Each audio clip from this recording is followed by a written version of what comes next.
Wake up, you sleepyheads, get up, get up, get out of bed. Cheer up, the sun is red. Live, love, laugh and be happy. What if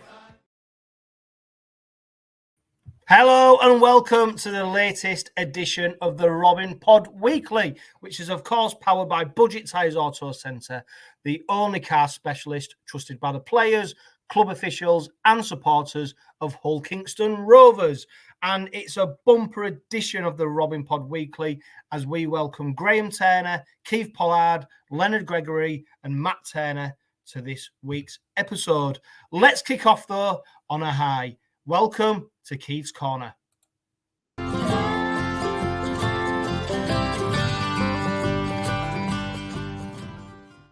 Keith, 5 minutes to talk about whatever you want. Let's go. Right, okay. What I'm looking at is talking about the World Cup in Australia next year, whenever it is. I've been looking at the international players or representative players that have played for Rovers since time began. And yes, I'm going back even further this year, fellas. So if you want to turn off now. We go back to 1882, right? And 244 players have played for the club. Maybe not always at Rovers, but for Rovers. We've had 27 British Lions, which players either toured Australia, and over 70 players have played more than 9 representative games out of 244, right? So I've been looking at it. I'm a bit of a geek, as maybe you might think or found out by now. And I picked a team. Well, it's picked itself on the total number that they've played. And I'll just read the team out to you now. So fullback, we've got George Fairbairn. Played his first game for Rovers in 1975 and played 45 representative games for England and Great Britain. Klaus Sullivan joined the club in 1967, played 43 rep games for Wales and Great Britain. Mike Smith, who is now the president, played his first game in 1980 and played 29 rep games. Gary Prome joined us in 1982, played for New Zealand and Auckland, played 28 games. Ryan Hall, who joined us in 2021 as an England international, he's played 56 representative games. Then, God Almighty, Roger Millward, he joined us in 1965, played 62 representative games for England and Great Britain. Then we have a lad called Jonty Parkin, who not many people know about. Now, we are going back a bit, fellas, here, so if you want to turn off now, here's another one. 1920, he joined the club. He paid his own transfer fee of £250 from Wakefield so that he could play for Rovers. And he was an England international. Then we've got Jamie Peacock, number 8. He joined the club in 2000, was an England international and played 26 games. Josh Hodgson, who went to Canberra, came from Hull FC. He made his first appearance in 2005. He played for the England Knights and Great Britain, and he played 28 representative games. Then we've got one that not many people will have thought of. That's Tony Pulatua. He wasn't here very long. Joined us in 2015, who I thought was a very, very good forward. He was a great forward for me. He played for New Zealand and Samoa, and he had 38 caps. Then we have 𝗪𝗓𝗡. People say he was the greatest forward ever to play the game. He joined us in 1968, and he played as an Australian international. He also played representative games for the Indigenous team later on. In fact, he invented State of Origin. He played 32 representative games. Then Colin Dixon, people may not know much about him. He played 48 rep games for Great Britain and Wales, and he joined the club in 1980. And then one of the best players that I've ever played against or seen play, joined the club in 1954. Some of you will be screaming at the point of 1954, but he played 24 representative games as an England international. Now, of them 13 players, only 2 of them was local lads. That's Mike Smith and Josh Hodgson. The rest was what you would call imported players. That players that have been brought to the club from obviously either overseas or other teams in the comp. 200 of them have been imports.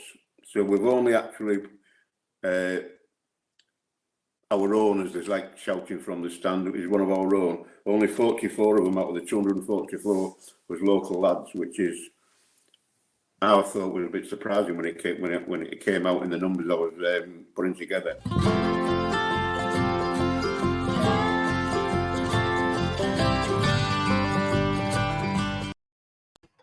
And there we have it, Keith's Corner. Some very interesting information there, of course. Another light-hearted look back at the Robins decades gone by. A special thanks to Keith because he's currently on holiday in the Lake District and he's made a special effort to record this week's Keith's Corner. So it'll be interesting to see what he comes up with next week. Now, the next person's feature on this Robin Pod Weekly is somebody that many Rovers fans will be familiar with. It's also somebody that maybe a lot of Rovers fans are not familiar with. His name is Len Gregory. He's the Robin from Oz, and he's currently in the UK right now as we speak. Len, welcome to this week's Robin Pod Weekly. I've been trying to get you on here for a very long time, and it just so happens that you're in the UK as we speak on holiday. You've been up to Hull already, and you took in the London game. How is your journey and experience of the UK going so far? Chris, it's great to be on. Look, it's been going fantastically. As always, when I come up to Hull, I have a great time. Catch up with they're probably old friends, but I've only been following the club for now. What's this, the 11th season? So they're probably new friends in the scheme of things. Had a great time up there. You can send my thanks for bringing the good weather up there for summer to arrive. I brought that over from Australia. But had a great time. Enjoyed the London game and did a bit of cricket umpiring on Saturday. Wandered around, did a few things Sunday and Monday, doing this and that, stuff like that. So, it's a bit weird going to watch a game of rugby league where I'm standing up because all the ones we go to in Australia, I'm sitting down. I don't go to grounds with hills on them. But it was great there in the East Stand and really enjoyed Craven Street on Friday pre-game. I think that's just that's just something, if you like the word unique, that we as a club that we've got, it's a real great atmosphere there pre-game. And you can catch up with people and everything like that. Enjoy the game, and then if you want to stay there afterwards, well, you can for just a post-mortem of everything that went on, and it's fantastic. So I'm having a great time. I'm just not here long enough. Yeah, really pleasing to see that you've received such a warm welcome. Len, people who might not know who you are and follow you on social media, etc. You're an Australian-based Hull Kingston Rovers supporter. Tell us how long that love affair has been going and how it began. It started probably, I think it was October 2013. Probably for KR itself, it was probably really December 2013. My wife came over here for the Rugby League World Cup in 2013 with a friend of hers. My wife's father had passed away about 18 months beforehand. And when the rugby league, we're rugby league supporters over there in Australia. My team, the North Sydney Bears, got kicked out in '99, so I don't have a side over there. But my daughters have the Cowboys. The middle daughter has the Cowboys. The eldest has St George, but she vacillates between that and the Roosters. She's not really that into rugby league. Football is her stick. And the younger one's a South Sydney fan through and through because her grandmother was a South Sydney fan from their glory days in the 50s. So 50s and 60s. So they came over for the Rugby League World Cup, went to a game at Hull KR, and her friend knows Mal Meninga through the Queensland system. So he was helping out, I think it was Adrian Lamb, the coach of the PNG side. So they turned up to Craven Park. I think it was PNG versus Samoa or Tonga. PNG's putting it up there and all that sort of stuff and plays him reasonably well, but getting outclassed. and the crowd was massively behind PNG. They wanted PNG to win. So I'm sort of watching this home back in Australia, and I'm thinking, wow, you know, this is pretty special, this crowd. And you know, this sounds like something I want to be a part of. On the social media, there was Rufus, and the friend she was a bit of her vice is being a mascot hunter. That's the thing that, you know, people collect stamps and back in the old days and things like that. And some people collect rugby league shirts. She collects photos with mascots. So hooked up, sort of connected, wouldn't say hooked up, that's probably the wrong word, connected with Rufus through social media. So over the next sort of probably sort of the rest of the tournament, chatting away and following the tournament and all that sort of stuff, they came home. And then I thought, oh, well, I'll get get part of this club. So Rufus, aka Fraser, got me he did a calendar, sent that out, got me a shirt, got me a couple of other things. And it sort of followed from there. I changed jobs in 2014, and I said, right, if I should get a new job, I'm coming over to watch a game. So the first game I saw was in July 2015, stayed with Fraser. I picked up in a Lexus where a bloke I'd never even met before off the internet. Sounds almost like dating, doesn't it? And it's just going from there, really. You know, the club is fantastic. Look, when I say the club is in inverted commas. You know, supporters, anybody talks about KR, talks about the Robins, you know, talks about things, they're the club, right? The club isn't the coach, it isn't Willie Peters, you know, it wasn't Tim Sheens, it wasn't Tony Smith, it wasn't Craig Sandercock, you know, it wasn't the players per se, you know, it wasn't the Kenny CEOs, it wasn't Bobby Blairs, it wasn't Josh Mantellato, it's, you know, it's not all, you know, it's not Mikey Lewis, it's not the players who are like that. It's the club's us. You know, they're part of the club, but they are not the reason why I support KR. It's just I feel like I'm part of something bigger. You know, I love being disconnected from it all, way over the other side of the world, because I've got to actually actively seek and be part of things, to be part of the club. It's not there, you know, it's not presented for me. I've got to seek it out, and I love it. Absolutely love it. In a way, I was sort of saying, like, I'm probably, with all the Sky games being on TV this year back in Australia, I'm a little bit less disconnected in a way, because I've got to be lazy, because I know every week I can just, you know, get up and turn on the TV and the game's there. Whereas in the past, it's only been every sort of 3 to 4 weeks that you're on, and more into the radio. I probably should give a big shout out to Daniel Handforth and Phil Barrett, or Phil Barrett and Daniel Handforth, so they don't get upset the order I did that in. When they were doing the community radio, that was just fantastic, because I felt really connected with them. And I'm a big theatre of the mind person.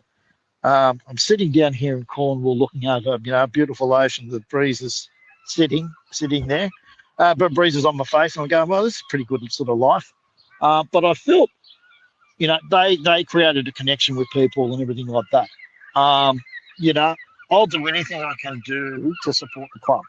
And then, as I said, going back to before, the club is the people. So people going through hard times or something like that, because they've helped me out as well, even though they don't realise it. Yeah, look, you know, I'll drop another name if I can. Do you want me to keep talking? Yeah, keep going. Rob Coughlin, he's no longer with us, but, you know, first time I came over, he was in London for business, he said. So he said, well, why don't we catch up for lunch? So we did.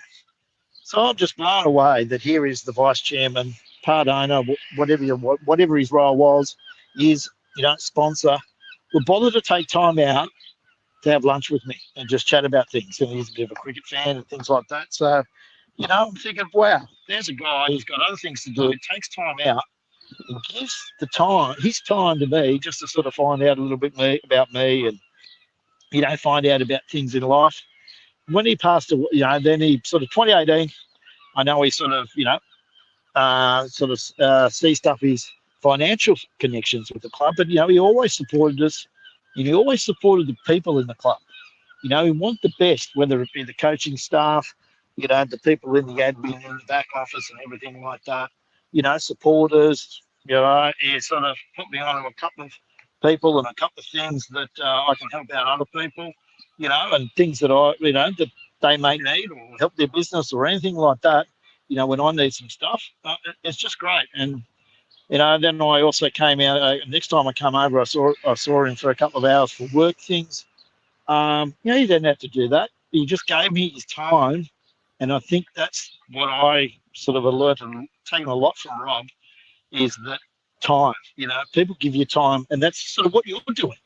You give us supporters time to every week to do it, to talk about things and listen to things about KR and being part of a club.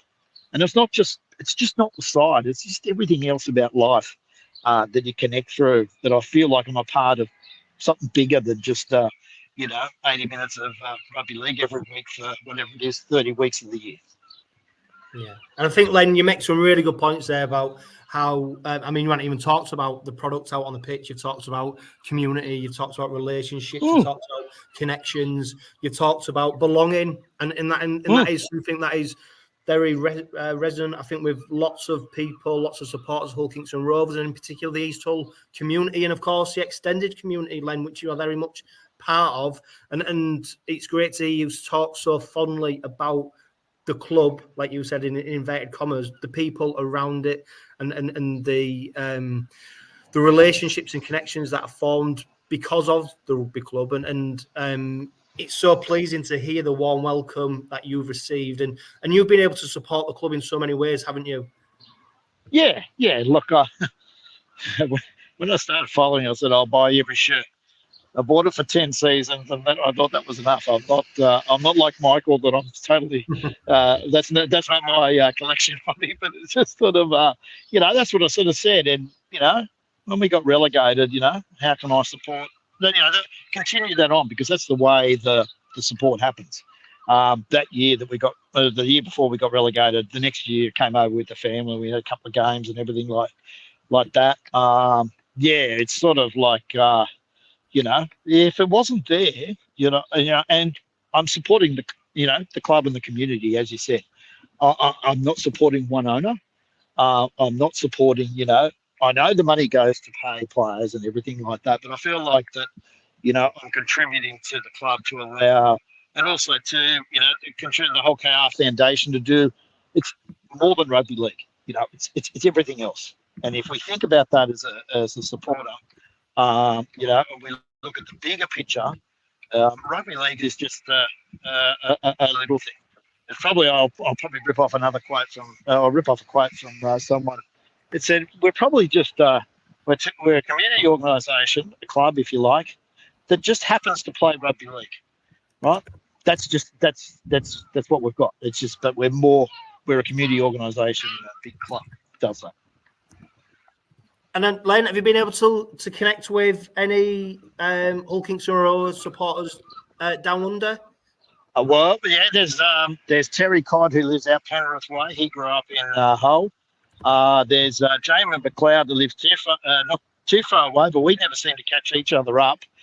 He was born, I think he was over at, he was born over in, he went to school over in the sort of 𝗀𝗂𝗃𝗏, I think, or something like that.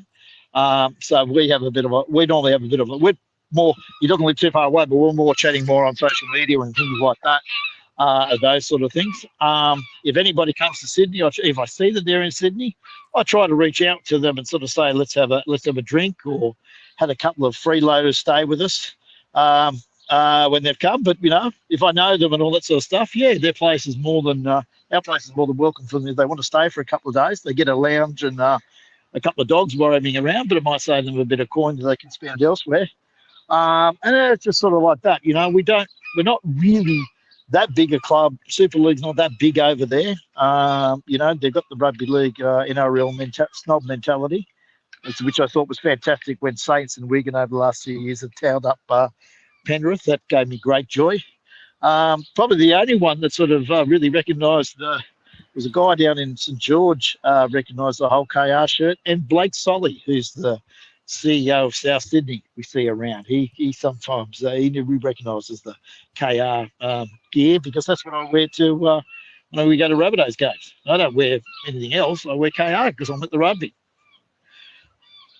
Yeah, it's fantastic, isn't it? That the network stretches far and wide.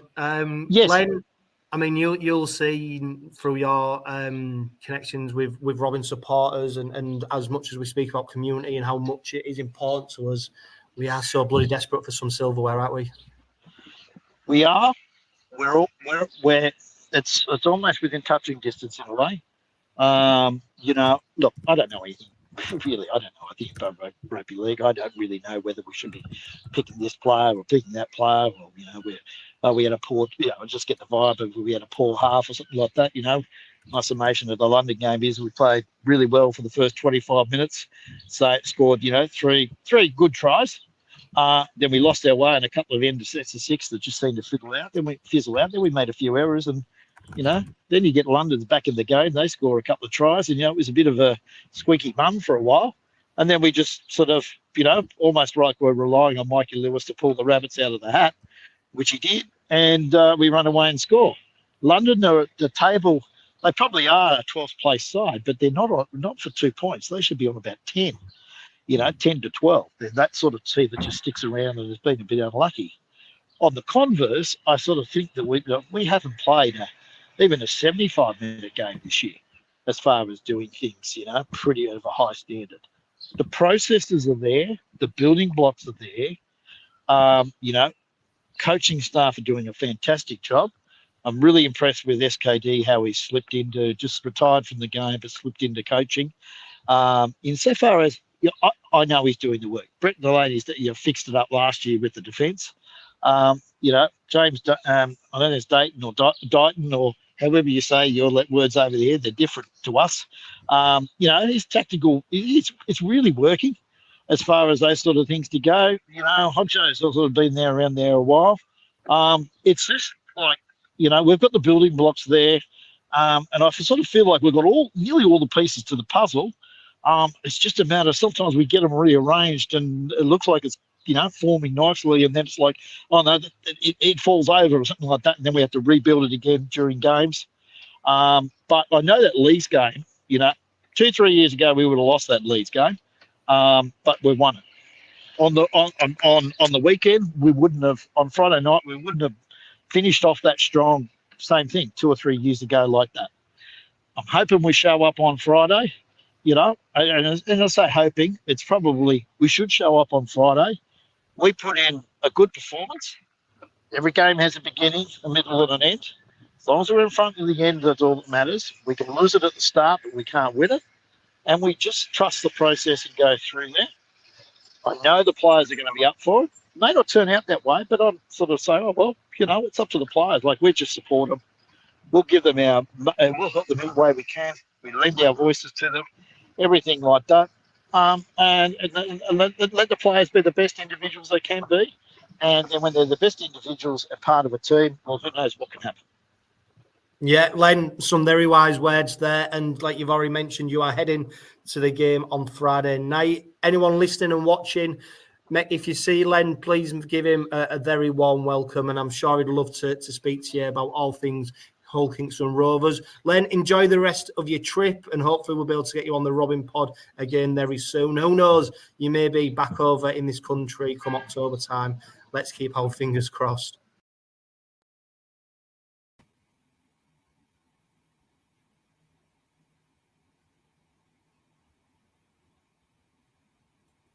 Welcome to the Robin Pod, Graham. I mean, Len Gregory, it's amazing, isn't it?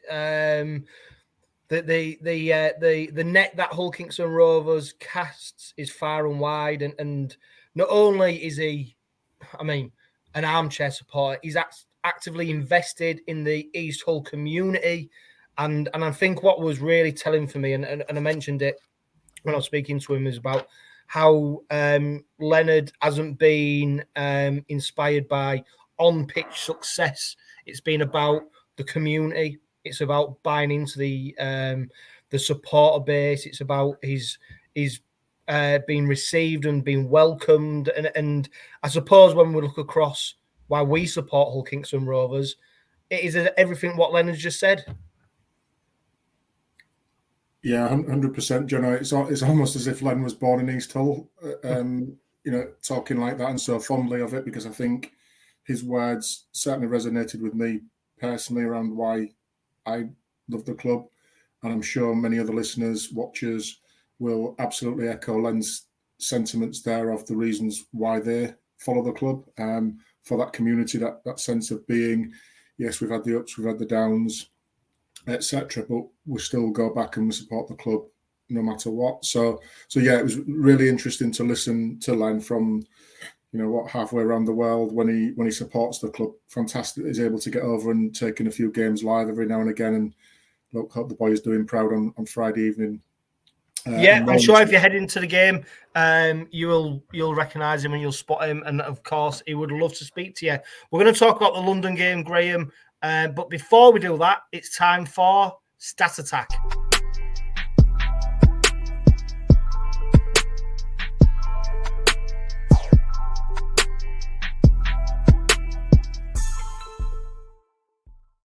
Now, bear with me because this isn't the most groundbreaking stat, but I decided to have a look at the heritage numbers of Warrington Rovers, and I took particular interest in the surnames of players who have played for the Robins. Now, of course, Danny Richardson, he's the latest receiver of a heritage number. He's number 1310.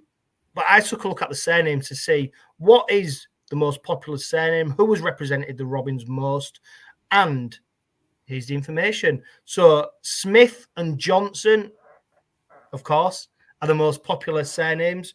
They featured for the Robins over the full course of our history 7 times. So we've had 7 Johnsons and we've had 7 Smiths. Below that is Wilson and Lewis on 6. And then we go to Brown, Moore, Taylor and Jones.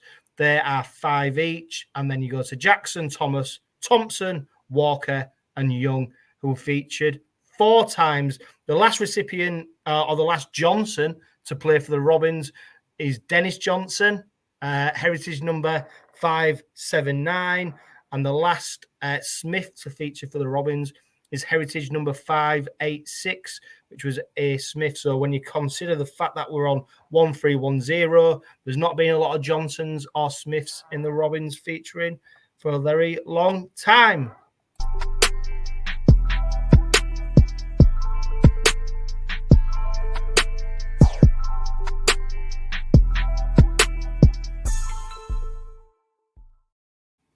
Graham, if you look back to the London game, the result was, of course, in favour of the Robins. The game, it was a funny old game, wasn't it? The Robins did as much as they needed still to get the win. I suppose it's a funny old game when you're walking out the ground after scoring 40 points and you're sort of questioning the performance. But ultimately, it was job done. I suppose in the context of the night when you saw the other 2 results, the fact that Rovers and London had the closest score margin, I don't think anybody would have predicted that, of course, to happen on the night. What did you make of it? Yeah, I think just echoing Len again, we started off really well. That first 20 minutes, I thought we were excellent, and we were predicting a cricket score where we were stood. Obviously, that didn't happen, and I think most people who will have seen London play in some form this season will recognise that they are a team who never go away. They never give up. Their effort levels are fantastic, even though they might be behind well on the scoreboard. They still represent themselves and their club very, very well. So wasn't surprised when we dropped off and they got some ball in hand that they caused us a few problems, and got the score just before and just after half time to sort of bring them back into it. That was, I think, the wake-up call that we as fans needed, the players needed to get back onto the process. Again, that talking about that process that Len mentioned there. Once we got back on it, again, 2 or 3 quick tries in quick succession killed the game off as a contest. But it just highlighted for me around some of the fundamentals around what happened in that last 20 minutes of the first half.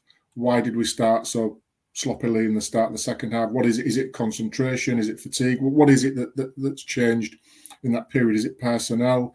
Is it is it switching around tactics, positional play? What is it that's changing? Because we shouldn't see such a drop off in performance in such a short space of time. Good teams won't allow you to do that. The really top teams won't allow you to do that. They'll punish you.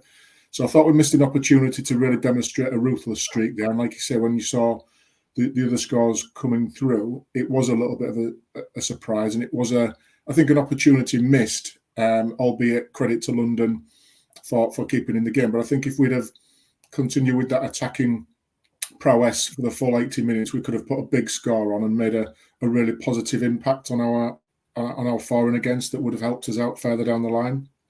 Yeah, I mean, we talked on the last Robin pod about how points difference could prove crucial come to the end of the season. Of course, you have to look at the league table now to see the top three all on 28 points to see how important that could be. And I suppose many Robin supporters would have looked at this as an opportunity to create a big scoreline and almost get some money in the bank. We saw a change to the lineup, didn't we? We saw Dean Hadley starting at loose forward. A welcome return for James Batchelor. He was lined up with Matty Staunton. Jez Litton starting in the hooker role. And, of course, Danny Richardson coming on and partnering Mikey Lewis. I mean, the players who played, more than capable of being able to do a job. Batchelor used, I think, Willie Peters admitted that they managed his minutes rather than bring him into the game against Warrington, probably a little bit cold. There was an opportunity for them to blood him into the side, which is why we didn't see him out on the pitch for as long as we might have hoped for. Ultimately, it was job done, wasn't it? I suppose, and there's a new feature on the Robin pod that we're bringing in question time, and we answer fans' questions. That'll be later on.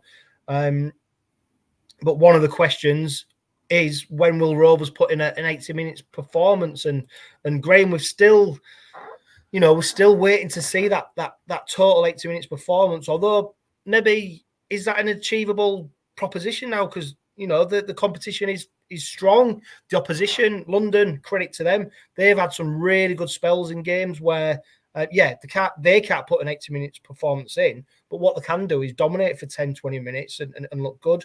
Maybe an 80 minutes performance isn't achievable now. Saying that, I mean, you look at Lee and how they put St Helens to the sword. I don't know, but there's no reason why Robin supporters surely should be disappointed that we only, in inverted commas, beat London 40 points to 16. When we've seen what's gone before us. Yeah, absolutely. I think it's a myth, that 80-minute performance, because there'll be always something that you can take away from it as an area of improvement, whether it's individually or as a unit or as a whole team. So I think that's impossible to achieve. You'll look at the Saints league game and you'll see that there were spells of possession that Saints had, but within it, and dominated possession, but Lee kept them out. So it depends what you mean by an 80-minute performance, because you're never going to nail every single team, but you can stick to your principles and you stick to your processes, and your effort levels can be good, and you can manage your interchanges accordingly. That I think is behind the scenes would constitute a good 80-minute performance. You can never rule out an error or two. I don't think you can minimise your penalties given away from for concentration or for ill discipline, etc. So you can manage that level of performance.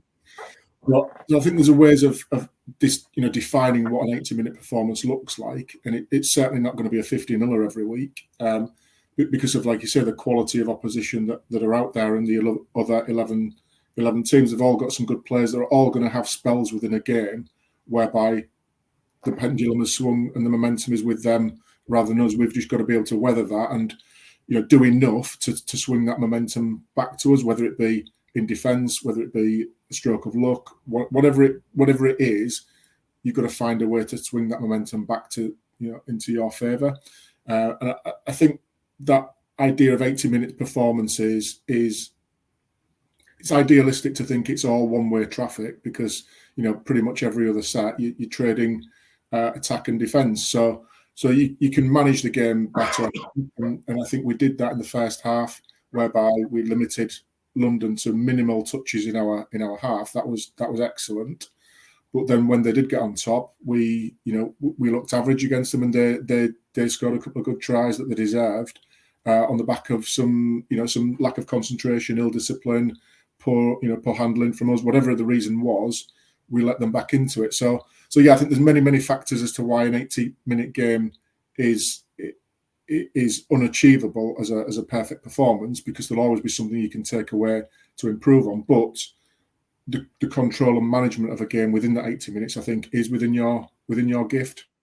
Yeah, and for me, Graham, I've been toiling with what an 80 minutes performance, and for me, an 80 minutes performance is where, although the opposition might have spells, they never look in danger of winning the game, and I think that's what we saw against London, where they did have spells, they put points on the board, but you never really feared that there was going to come and it never looked like there was going to come on and win the game. And I think for me, that's an 80-minute performance where the opposition will always have spells, but it never gets to the point where you're in fear of the result. And I think that's what the Robins did. Mikey Lewis followed up his performance against Leeds with another barnstorm performance. We saw him score a hat-trick, relieved of the kicking duties. Richardson, he slotted 6 over. Mikey Lewis, for me, he is the best halfback in the Northern Hemisphere right now. He's on form. He's relishing the opportunity. And it was interesting as well, wasn't it, that in the absence of Elliot Minchella, that Mikey Lewis led the team talk at half-time, whether that was planned or not. But he got into the lads and he had a big influence on what happened in the second half and obviously the Robins victory. But Mikey Lewis doing everything that we hope and expected Mikey Lewis would do. Yeah, 100%. I think if anybody's listen to the pre-match presser that Elliot Minchella did, he talks about Mikey Lewis and the role he's playing, and he said that's not a surprise. I think that the guy interviewing picked up on it to say, was he surprised that Mikey Lewis stepped up and did that? And he said, no, he wasn't, because Mikey does that anyway.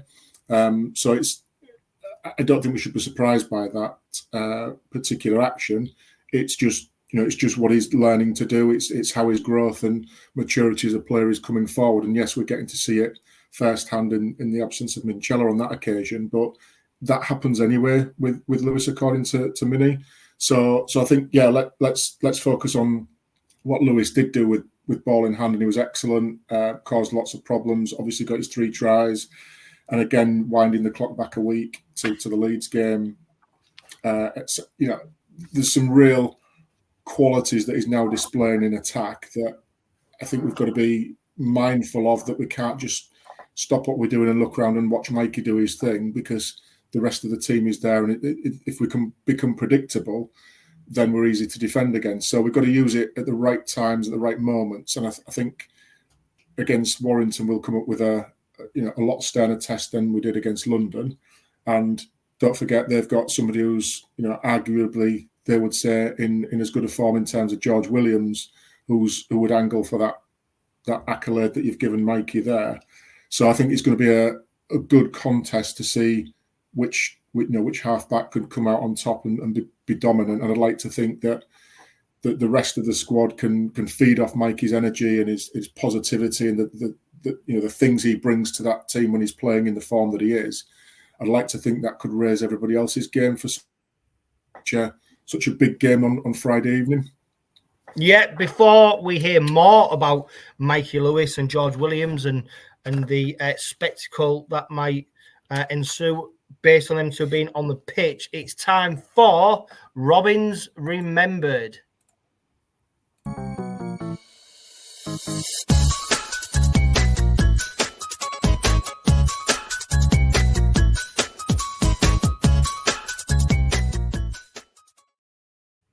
Now, this week's Robins Remembered is the proud owner of heritage number 868.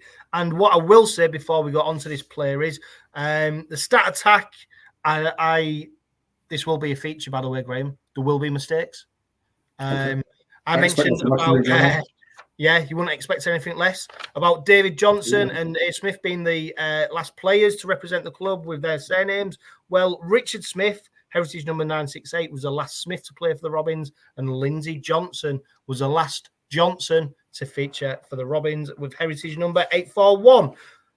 Let's go back to Robins Remembered, and we have got, like I said, the proud owner of heritage number 868. It's a player who played 64 games for the Robins, scoring 24 tries, scoring 1 goal. Played predominantly at halfback and featured for Wales Rugby League and, of course, Great Britain. He joined the Robins from Pontypool, one of rugby union's greatest ever club sides, and he was famously jailed and then released upon appeal for punching a player during a rugby union game. He received a ban from the international side, and he only featured for Wales Rugby Union 1 time, which ultimately led him signing for the Robins for 120. Yeah, you're right, £120,000 in 1989. Upon signing for the Robins, he told then chairman Max Gold, "Did you know that I previously broke my neck?" Which Max Gold replied, "Of course we did." And yet they still signed him. And he famously fell out with Roger Millward after he broke Oldham player Charlie McAllister's jaw and cheekbone. Roger Millward wanted to drop him, and this player said, "No, I'm playing through the pain barrier for you. I've done X, Y, Z. I'm having injections. I'm doing everything I can for this side. I don't want to be dropped." He won the Supporters Player of the Year twice in a row.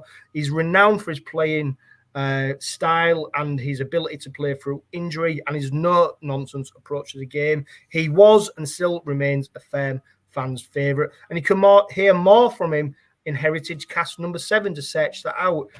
This week's Robins Remembered is Dave Bishop.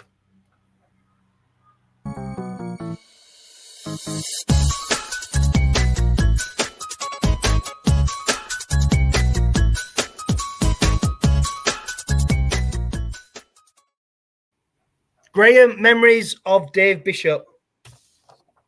Crown Holderness Road, playing pool against him a few times. Yeah, he was, I suppose, which is why he's one of favourites still now amongst a lot of Rovers supporters.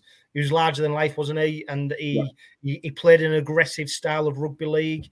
He admitted that when he first signed for the Robins, he sort of changed the way he played, and it didn't work out for him. And he quickly went back to his old ways, and he never took a backward step. And of course, he suffered relegations, achieved promotion at a difficult period of the in the Robins history, really. Let's be honest. We saw obviously the success of the 80s, and then the transition from the old Craven Park to new Craven Park, the toil that the club went through at that time, and he was a favourite not just amongst the blokes in the East Stand or the East Terrace, amongst the women as well, wasn't he?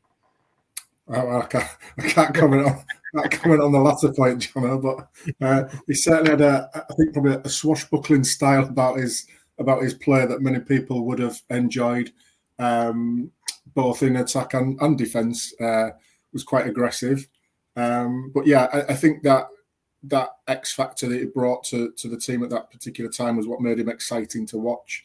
Did the unpredictable, some of it good, some of it not so good. I think that was just a bit of something special that people like to see, that character. We talk about characters in sport, and there aren't too many nowadays, but he certainly was a character and had a character, and was around at a time when, shall we say, professionalism in rugby league was probably not at its highest. Yeah, and different era. I mean, crazy to consider that they paid 120k. Can you imagine these days now, paying anywhere near that transfer fee, let alone playing a transfer fee? So it just shows you how highly regarded and how highly rated he was, and a lot of comments about him is how he was, particularly in rugby union, one of the best halfbacks of his generation. So Dave Bishop. Before we discuss the Warrington game on Friday night, Graham, I caught up with Matt Turner from the Warrington Guardian to get his opinion on the game and to give us a bit of an insight into our opposition. Matt, you're the Warrington Wolves correspondent for the Warrington Guardian. Obviously, you've been covering the side for a good number of years now. What have you made to... Very doom and gloom around Cheshire, but no, it's been a genuine pleasure to sort of watch it all unfold this year, and it's just, everything's been a sort of breath of fresh air since Sam Burgess came in, and yeah, no, it's been absolutely brilliant, and hopefully long may it continue. Yeah, I mean, earlier this week, 𝗂𝗵𝗂𝗁, it was announced he's signed a contract extension to keep him at the Halliwell Jones for a little bit longer. And it's, I suppose, symbolic, isn't it, that the news broke almost a year to the day that Daryl Powell was relieved of his duties after a heavy defeat at Wakefield. And it's almost chalk and cheese, isn't it, at the moment? Oh, absolutely. That's probably, you hit the nail on the head there, John. So chalk and cheese. Like you said, exactly a year to the day since Daryl Powell got sacked after that absolute horror show of a day at Wakefield. To sort of, it was kind of the nadir of what was a horrible 18 months, really. But like you say, it's complete chalk and cheese. And he's done it with pretty much the same squad as well. I think I counted up 10 of the 17 that were out there that day at Wakefield played against Wigan on Friday, and absolutely, they took them to the cleaners on there were 17 home games unbeaten before Friday night. And what he's done with pretty much the same squad of players, he's unlocked a level out of a lot of them that not many people sort of trusted that they had. You look at someone like Matt Duffy, for example. He was sort of maligned and written off by Warrington fans as another sort of expensive but ineffective overseas signing over the first sort of 18 months of his career, but now he's a leading contender for Man of Steel, and you can't imagine that Warrington side without him in it. And it's just a complete turnaround in fortunes, and he'll play it down. He'll play his own influence down, will Sam Burgess, but it can only really be down to the influence of one man and the coaching staff he's put together. Yeah, I mean, the current third, second and third spot in Super League are obviously occupied by Warrington, Rovers and Wigan, all on 28 points. Only points difference splitting the sides. It's Wyre who are top of the league. Did you expect to see him in this position at this stage of the season, or was you hoping for him just to be sort of, in and around the top spots? Yeah, I think you always kind of hope that they'll be sort of up there in that top four. I mean, that's what kind of the expectation around Warrington Wolves demands, really, that they are up at the top, sort of competing for honours. But I think after the last couple of years, obviously they kind of scraped into sixth last year. So you were kind of hoping for just a bit of an improvement on that, sort of maybe sort of knocking on the door of the top four. But I don't think many expected them to be top and sort of competing for a top two place. It's a bit of an overachievement in that respect. And yeah, like I say, it's just been brilliant to watch. Even the games they have lost, they've lost by narrow margins. I don't think they've lost by any more than 10 points in a game. So they're always in games. And with the individual talent that they've got in their squads, if games are tight, 9 times out of 10, you'd back the talent within the Warrington squad to sort of get them over the line in those situations. Yeah, there's some slight parallels to the last time these two sides faced each other. We spoke just before we came on about when Rovers travelled over to Warrington. It was on the back of defeating St Helens and then Wigan. Obviously, the Wyre, they've just done that, albeit hosting Rovers at home. Are Warrington fans confident of 3 in a row, do you think? Yeah, I think confidence among Warrington fans is as high as it's been for a long, long time. The scenes after the Saints and Wigan games and the way in which they won both of them as well, sort of in differing ways. Obviously, going to Saints and being down to 12 men for more than an hour, and even having part of that with 11 men, and still managing to get the victory. I mean, we know Saints are in a bit of a hole at the moment, and it's not perhaps as strong a Saints side as has been out there for the last 4 or 5 years. But given Warrington hadn't beaten Saints for nearly 3 years in the league before that, any win over Saints, whatever the situation you take, and it's sort of similar for Wigan. Obviously, we know they had no Bevan French, they had no Jay Field, and then obviously Brad O'Neill limped off injured. But any win at Wigan you take, and just the dominant nature of it has got Warrington fans very, very excited. And I think they respect 𝗀𝗂𝗃𝗏𝗏. There's a healthy amount of respect for 𝗀𝗂𝗃𝗏𝗏 and what they've managed to do. I think a lot of Warrington fans kind of wanted them to follow the Rovers blueprint, as it were, because you look at Rovers from the outside looking in, at least, sort of watching on from afar, they just seem a team that's so together and just are willing to graft for each other. And that's all Warrington fans really wanted to see from their team, and they're seeing that this year. So they kind of almost followed the Willie Peters blueprint, I guess. Yeah, and of course, Willie Peters and Sam Burgess, good friends from their time down under. I mean, you've just mentioned there about sort of workman-like performance, grafting for each other. I suppose is Duffy that sprinkling of magic that you need to win a game. I mean, he's fared top try scorer, he's fared for assists. Of course, he's a top meter maker. He's second for clean breaks. Is he the sprinkling of magic that you need?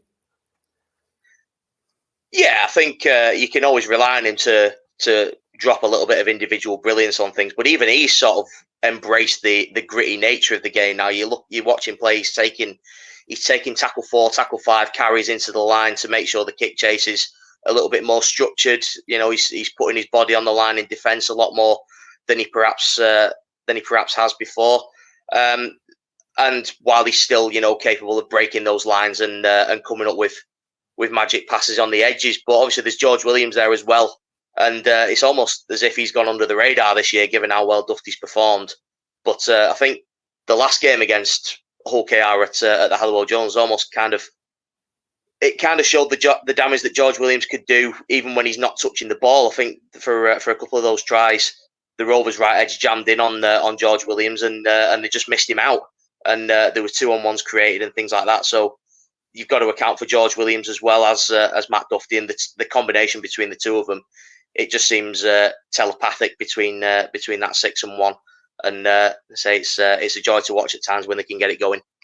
Yeah, there's some big matchups across the pitch, isn't there, on Friday night? And I suppose you mentioned George Williams there. The battle between him and Mikey Lewis is going to probably the one that gets most eyeballs on it, isn't it? You've got, of course, we've seen Mikey Lewis in the England squad recently, and we've seen George Williams, a mainstay of that side, and to see them two going almost toe-to-toe, it'll be very interesting. I'm sure Sky Sports will be making a lot of it. I mean, like you said, Williams, he has gone under the radar, but Lewis is making headlines across Super League right now. Yeah, he absolutely is. I love watching Mikey Lewis play. He's probably up there among my favourite players to watch play outside of Warrington. I just think he's a mercurial talent, and I kind of hope, you know, him and George Williams form the England half-back partnership for years, because I think they could work really, really well together. I've not quite given up hope of seeing Mikey Lewis in a Warrington shirt alongside George Williams, but we might have to Sam and Moran might have to dig deep in his checkbook for that one. And I'm sure your listeners and watchers won't like me saying that. But no, I love watching him play. I remember the round 4 game at Craven Park when Mikey just put this outrageous step on George Williams and to get through the line. It didn't result in a try, unfortunately, which it kind of deserved, really, because it was just an outrageous piece of skill.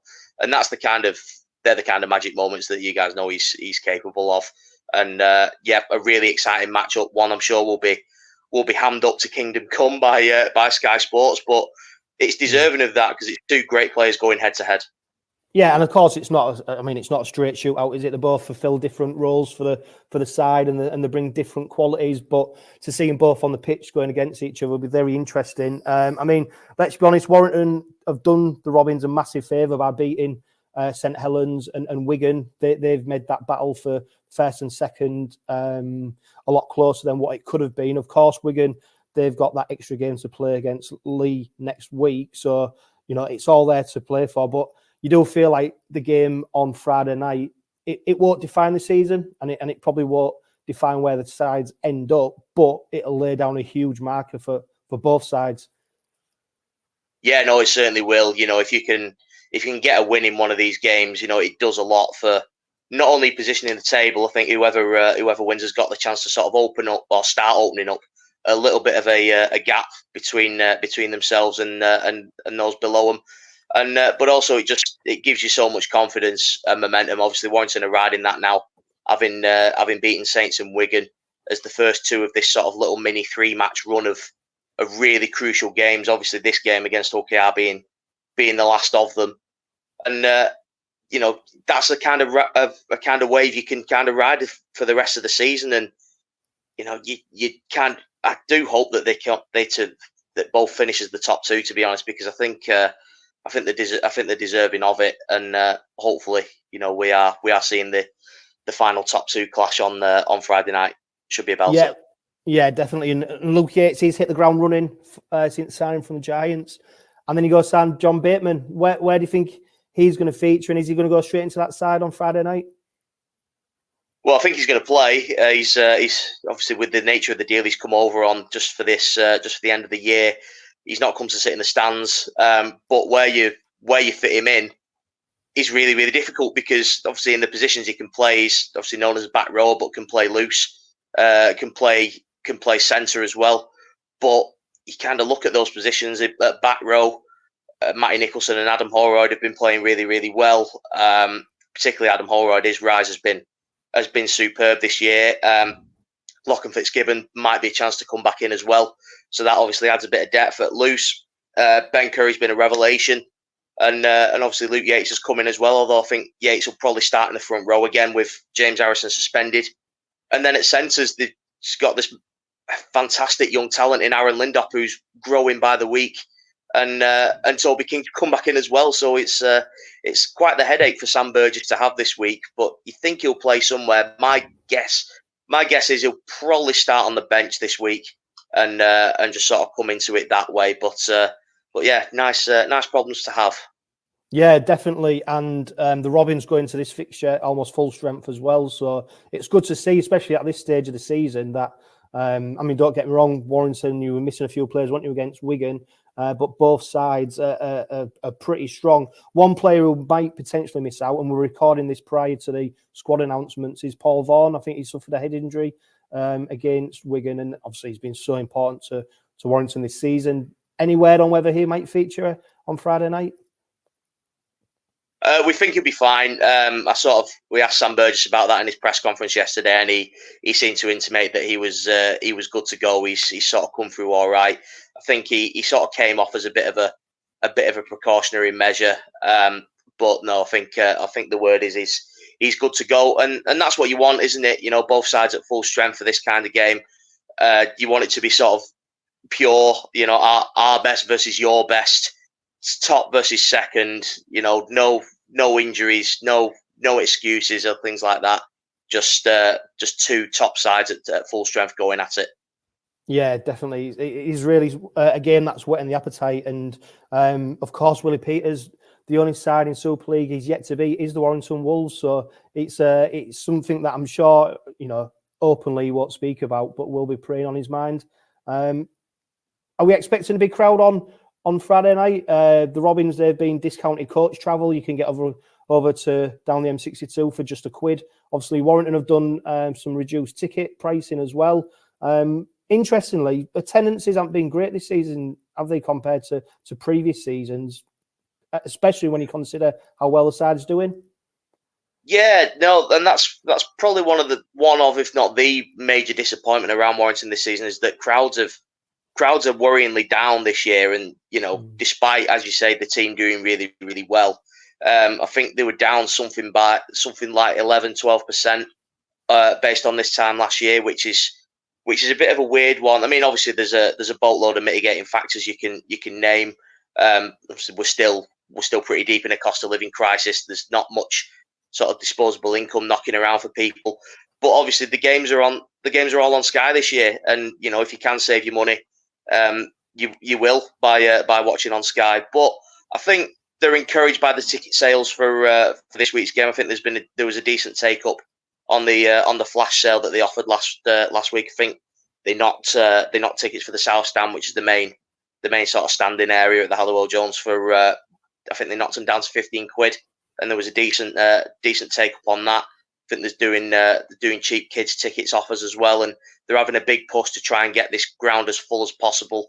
I don't think it'll sell out, but I think they're hoping for a crowd of around 11,500, 12,000, which you know is the kind of crowd you want for this kind of game. You want the place as full as possible to see two great sides in action, and you want the town to get behind the team and come on this journey with the players. You know, you've seen Hockey are doing that. I think you guys are turning people away at the gates every week. You know, Craven Park's always full, and you know that's what you want to see everywhere, really. But you know, crowds have been a little bit disappointing this year for Warrington, but hopefully we'll get a big bumper gate on Friday night.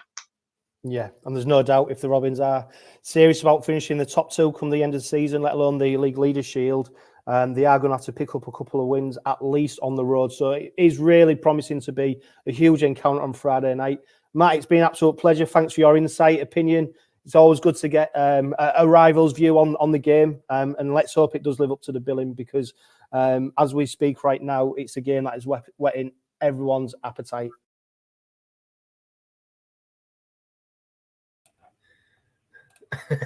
Graham, welcome back to the Robin Pod. And as you was lined up ready to come on, obviously viewers, listeners won't know, I sent you a message that said get ready, because Matt's obviously finishing. Great insight from Matt.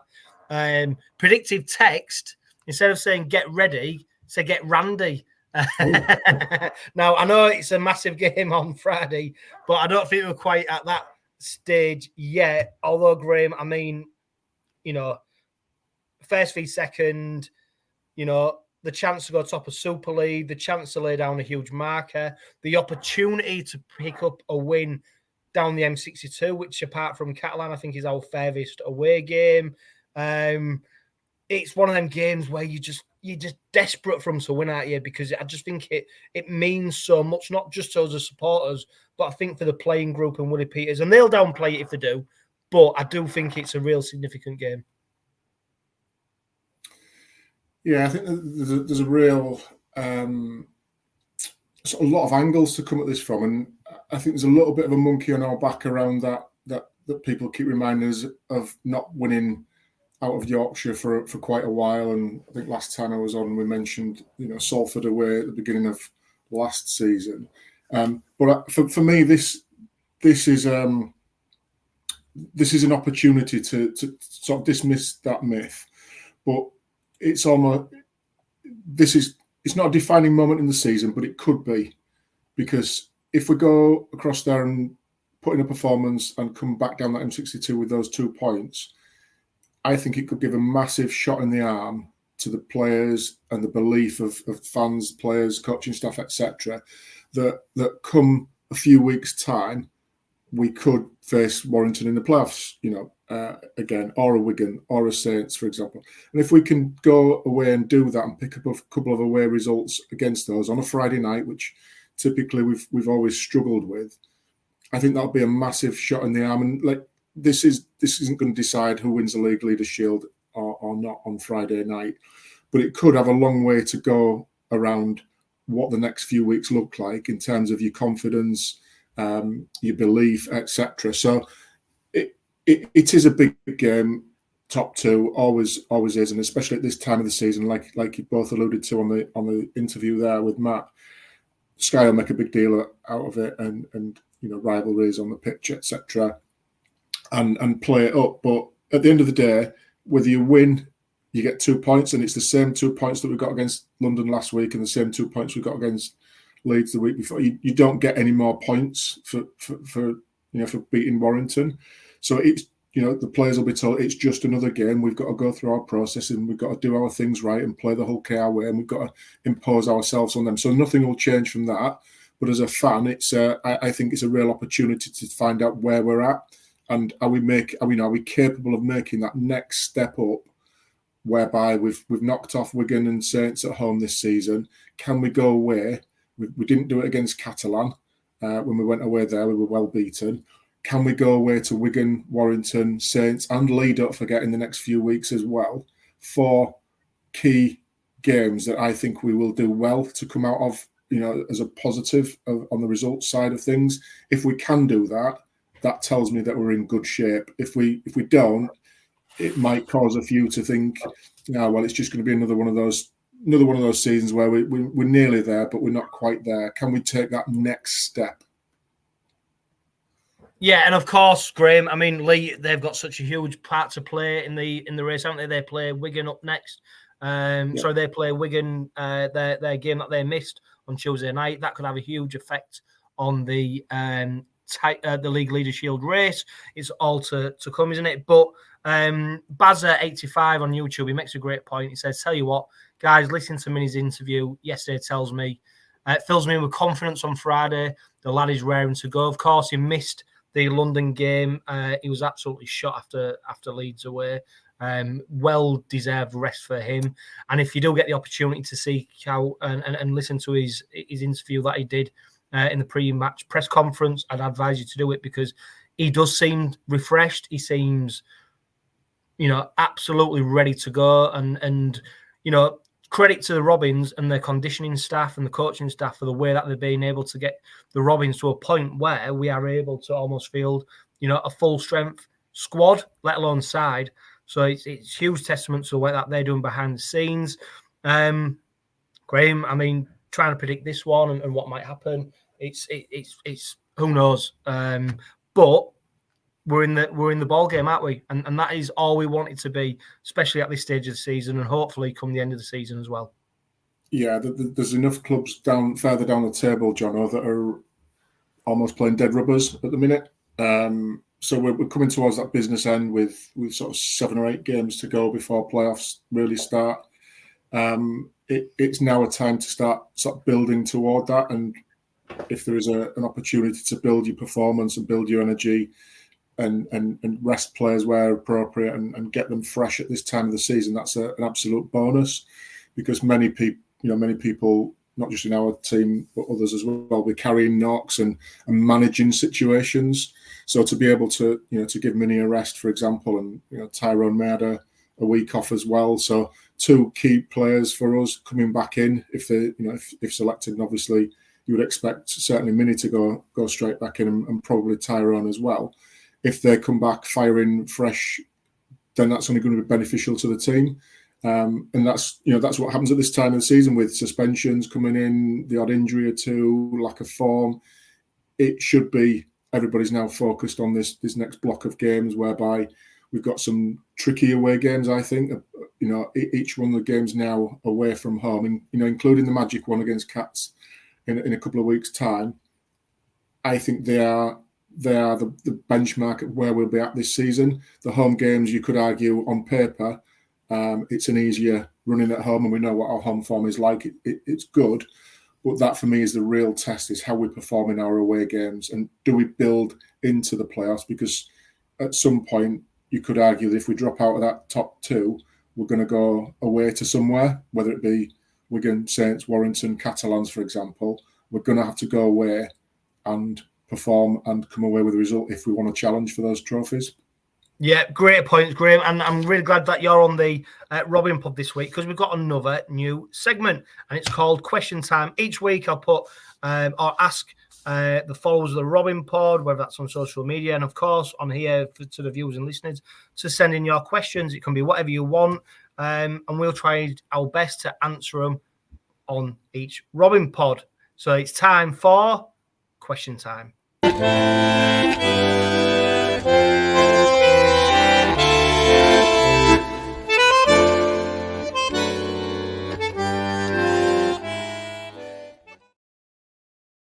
Yeah, almost like a little bit of a hello there. Baz Kingston, he's got the first question. He asked, what's your opinion on next year's signings and players we're letting go? Do you believe it's moving our club forward or backwards? His opinion is forward. I mean, Graham, we'll try to keep these answers short, but when you look at the potential lineup and how we should be lining up next season, the potential to be one of the greatest Rovers sides ever, albeit it's only rubber stamped by lifting silverware potentially. So the recruitment, I think, for next season looks good. Yeah, I would agree. It's potential at this stage. You never know how players are going to, react. But the purpose of refreshing the squad and moving players on and adding players to it is to build on better than we've got. So you don't just replace a player for the sake of it. The idea is that if you lose a player, you bring somebody in who's better than what you've got. And I think 𝗀𝗧𝗏 has been quite astute at that. And I think we've talked about it previously, Johno, whereby he's made some calls and believed he was making the right one at the time. But, quite quickly it's transpired that he's changing his mind on it and moving players on. So, your 𝗀𝗽𝗲𝗄𝗏, for example, just one example of that. So he's not afraid to correct if he feels he's made an error of judgment there. But yeah, on paper, the signings that we're bringing in, really positive, and I think they will add value to the squad. I'm just going to relay one comment that was bubbling around where we were on Friday evening. Was 𝗂𝗃𝗃, has he got another, 𝗪𝗂𝗏𝗏 question mark? 𝗂𝗃𝗃, if it was the choice, we'd probably rather keep 𝗂𝗃𝗃 for that particular year. But again, that's Willie Peters' decision, not ours. Yeah, Lewis Hales, if you're watching or listening, you asked about a full 80-minute performance. I think if you listened earlier on in the Robin pod, we sort of discussed that and answered that. Adam Wadforth, he's asked, do you find our style of play less exciting to watch than last season? We don't seem to spread the ball as often despite having so many threats on the edges. I mean, it's something that Keith Pollard's talked about already. Our playing style. I think we're at a point, Graham. I don't know if you agree with me. Get your opinion. We're not at the point where playing style is a concern. We're at a point where we need to do something. We need to win. And if the effective way of playing is by defensive rugby league, by playing potentially controlled rugby league, so be it. That's where we're at. But I do think we have seen glimpses of attacking rugby league and flair throughout the season. Maybe not every game, but rugby league's a different game now. I don't know. What do you think, Graham? Yeah, I'd agree, John. I think there's a time for the flair, but you've got to do the hard stuff to earn the right to do your flair bits. And yes, on occasions, we've scored some fantastic tries throughout the season. If you're going to provide flair constantly, you have to sacrifice something else. And, I don't think that effort, that defensive structure, first and foremost, is going to go anywhere.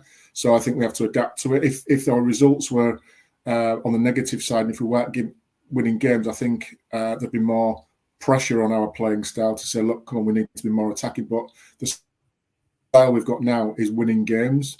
And, what do people want? Do you want to be an entertaining team but halfway down the league table, or do you want to be challenging because you're doing things right? And those clubs and teams that have won trophies consistently over the last decade have had that balance of doing the hard stuff when it's needed, but also being able to switch it up when it's needed and play the nice stuff as well that catches the eye. Yeah, Livy, come on, you red. She asked if Martin, of course, Rhys Martin does sign and the new ruling won't be in place next year. So I think the base of the question is around Super League clubs were talking about if a player's been over here for 5 years, do they become exempt because they can apply for dual citizenship? Should they then become exempt so they don't count on the salary, on the quota ruling? So the question is, if Martin does sign, the new ruling won't be in place next year, who do you think is leaving? Obviously, we've been heavily linked with Rhys Martin. Personally, I reckon it might be 𝗀𝗃𝗃, as he's a quota spot who's not even second choice. I've heard lots and lots of things about Thomas 𝗀𝗃𝗃, lots of rumours about him going to St Helens. I've then also heard counter rumours to say, no, he will be staying, but he will be looked at as a second rower next season. We've seen a bit of an experiment already. Obviously, if that ruling doesn't come into place, Graham, and we do sign Rhys Martin, we will have to get rid of a quota spot on top of Matty Parcell leaving. I don't know. 𝗀𝗃𝗃 seems the most obvious one. It does seem the most obvious one. And I think if you look at where contracts are at, and obviously it's not going to be Hargreaves coming in that's going to be a sacrifice. So you look internally of within, and what have we got? Who's contracted to when? And I think I agree with yourself, Johno, that of the one who's not in the squad regularly commanding a place at the minute, it's 𝗀𝗃𝗃. So that would be my guess at this stage as well. Yeah. Now, Graham, I don't know if this is you trying to disrupt the Robin pod, or whether it's Keith trying to get his own back. But we've had a question on X from Mr. Grumpy Ass. So the question is, any further information on Taylor and May? If the new visa rules come into play with Martin and Tanganoa, we will have a spot remaining, maybe two, depending on the Tom 𝗀𝗃𝗃 situation. This could get very interesting. Now, avid followers of Instagram and followers of Taylor and May will see that he's been, I think, in 8 countries since he departed Australia, of course, after being released by the Penrith Panthers. Lots of rumours about whether he's signed for Rovers. Rovers have denounced these rumours. People saying he might be signing for Catalan. Of course, he's still got an ongoing criminal investigation, or it's court case that he needs to appear at. I'd surmise from where we are at the moment, Graham, that it's probably highly unlikely that Tyrone May will be a Robin. Yeah, agree. I think we talked about a couple of weeks ago. It's the club have made their statement quite clear on what the position is.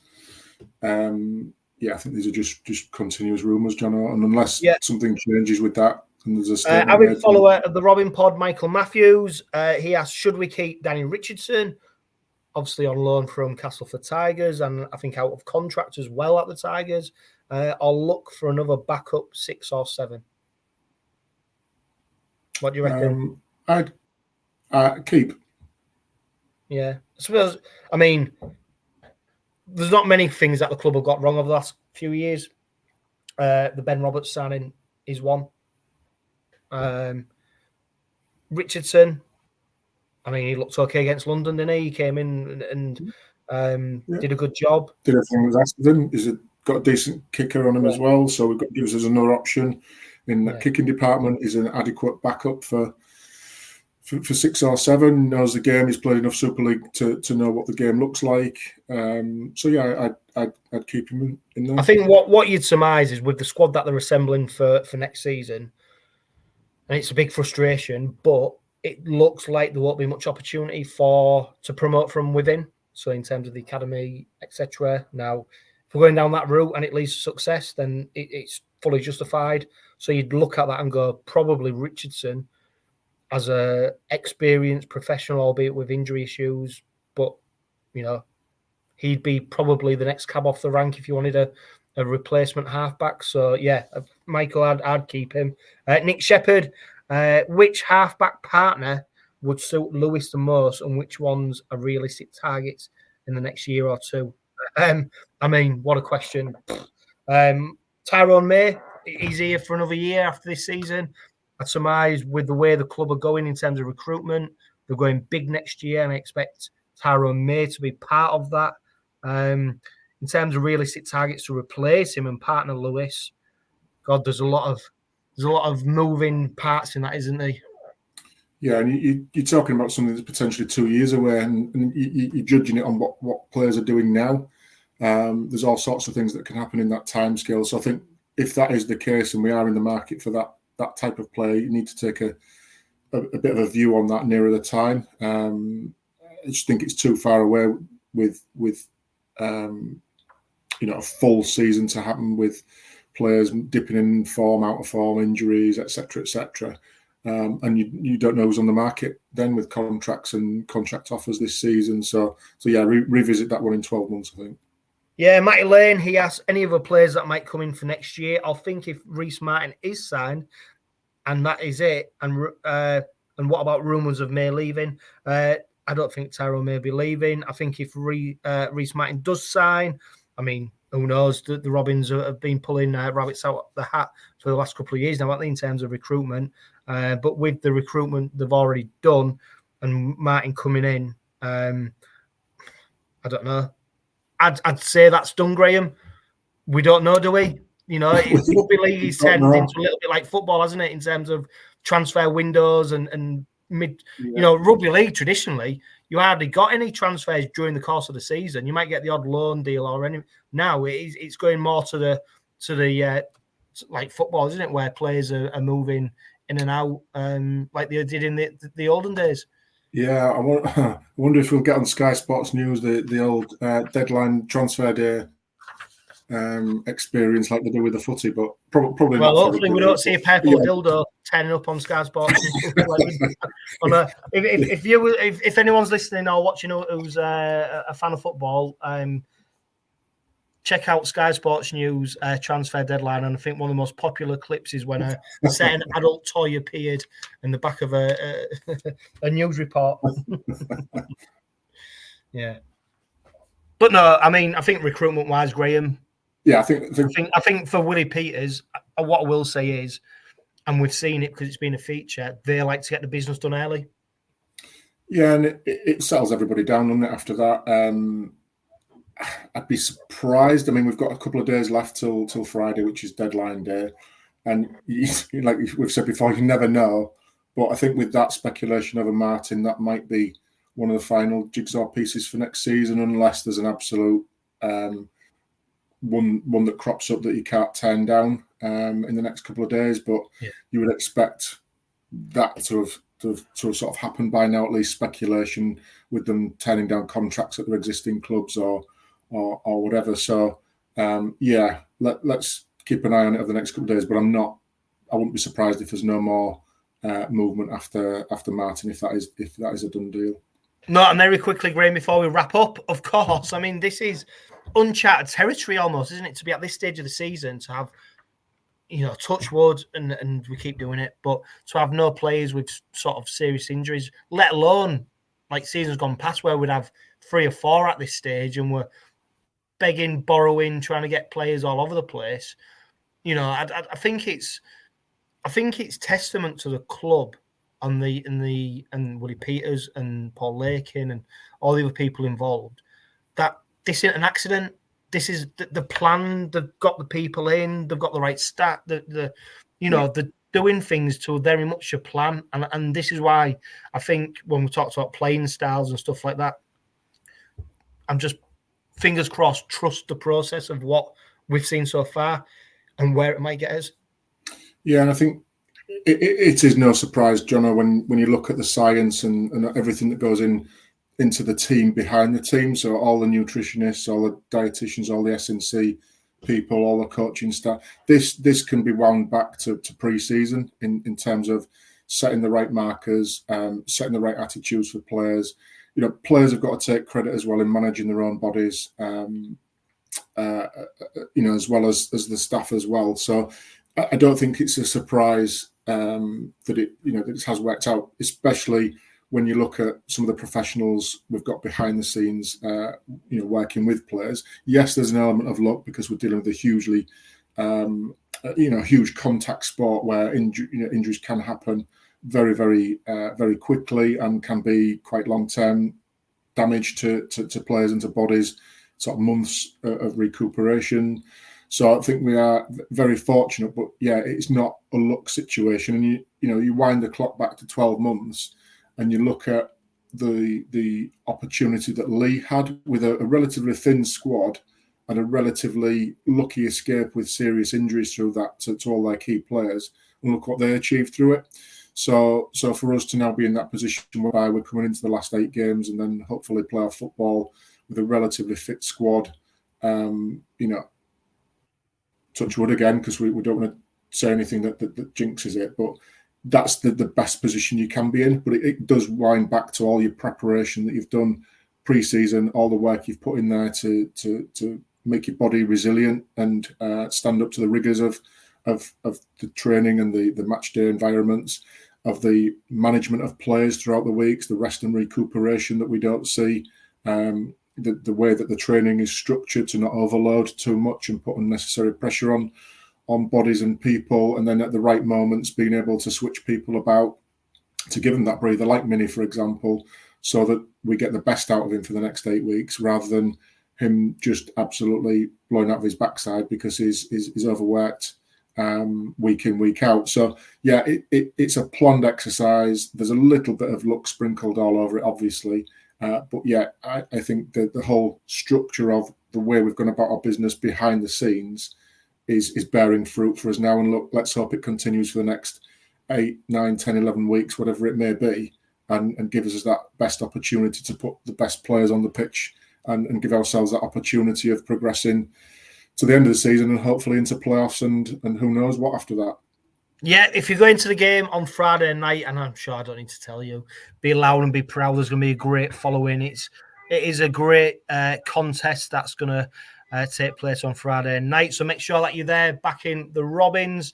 It's been a bumper edition, lots of content. Hope you enjoy the new features. Huge thanks to everybody who's tuning in on YouTube and listening to this on the podcast right now, which is, of course, powered by Budget Tyres Auto Centre, the only car specialist trusted by the players, club officials and supporters of Hull Kingston Rovers. For now, live, love, laugh and be happy.